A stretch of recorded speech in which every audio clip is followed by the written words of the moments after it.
ಆಚಿ chilli powder ಸಖತ್ ಖಾರ ಬಣ್ಣ ಮತ್ತು ರುಚಿ ಆಚಿ ಚಿಲ್ಲಿ ಪೌಡರ್.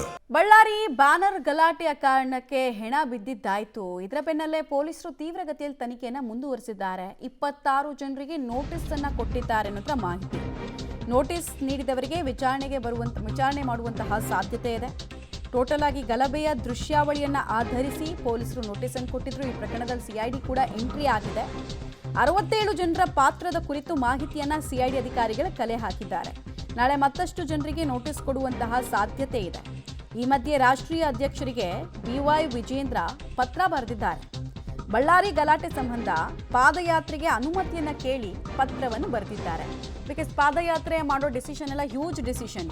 ಪಕ್ಷ ಸಂಘಟನೆ ಆಮೇಲೆ ಕಾರ್ಯಕರ್ತರ ವಿಚಾರದಲ್ಲಿ ಅದು ರಿಸ್ಕಿ.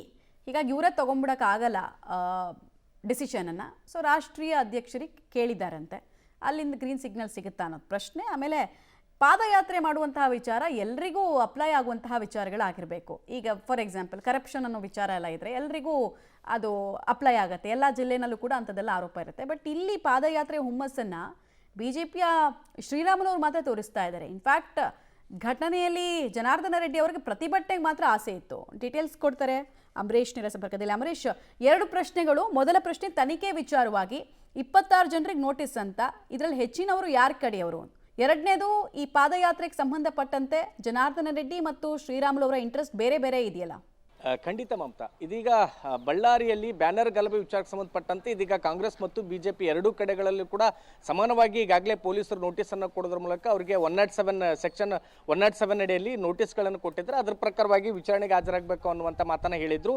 ಅದಾದ್ಮೇಲೆ ಇದೀಗ ಪ್ರಕರಣವನ್ನು ಸಿಐಡಿಗೆ ವಹಿಸಿದ ನಂತರದಲ್ಲಿ ಯಾರಿಗೂ 67 ಜನರಿಗೆ ಪೊಲೀಸರು ನೋಟಿಸನ್ನು ಕೊಟ್ಟಿದ್ರು, ಅಷ್ಟು ಜನರನ್ನ ಮತ್ತೆ ಪುನಃ ವಿಚಾರಣೆಗೆ ಕರೆಯುವಂಥ ಸಾಧ್ಯತೆಗಳು ಇದೀಗ ಸಿಐಡಿ ಅಧಿಕಾರಿಗಳ ಮುಂದಿರುವಂಥದ್ದು. ಅಂದ್ರೆ ಈಗಾಗಲೇ ಪೊಲೀಸರು ಪ್ರಮುಖವಾಗಿ ವಿಡಿಯೋ ದೃಶ್ಯಾವಳಿಗಳನ್ನು ಆಧರಿಸಿ ಯಾರ್ಯಾರು ಗಲಭೆಯಲ್ಲಿ ಭಾಗಿಯಾಗಿದ್ರು ಅಂಥವರ ಲಿಸ್ಟ್ ಮಾಡೋದ್ರ ಮೂಲಕ ಅವರ ಹೆಸರುಗಳನ್ನು ಉಲ್ಲೇಖ ಮಾಡಿ ಅವರಿಗೆ 107 ಅಡಿಯಲ್ಲಿ ನೋಟಿಸ್ಗಳನ್ನು ಕೊಟ್ಟಿದ್ರು.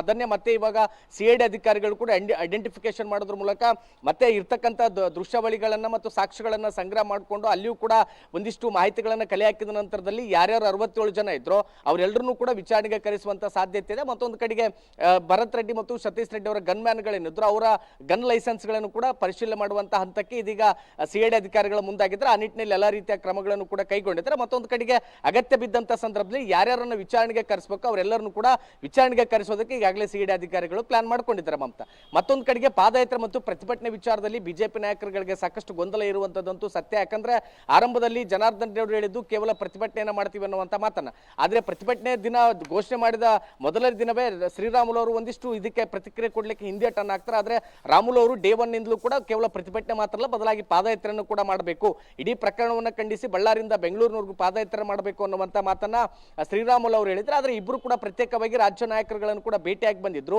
ಎಲ್ಲಿಯೂ ಕೂಡ ಒಂದು ಗ್ರೀನ್ ಸಿಗ್ನಲ್ ಸಿಕ್ಕಲ್ಲ. ಅಂದ್ರೆ ಪ್ರತಿಭಟನೆಗೆ ಈಗಾಗಲೇ ರಾಜ್ಯ ನಾಯಕರು ಓಕೆ ಅಂತ ಹೇಳಿದ್ರೆ, ಆದ್ರೆ ಪಾದಯಾತ್ರೆ ಸಂಬಂಧಪಟ್ಟಕ್ಕೆ ಇದುವರೆಗೂ ಕೂಡ ಯಾವುದೇ ಕ್ಲಾರಿಫಿಕೇಶನ್ ಕೊಟ್ಟಿಲ್ಲ.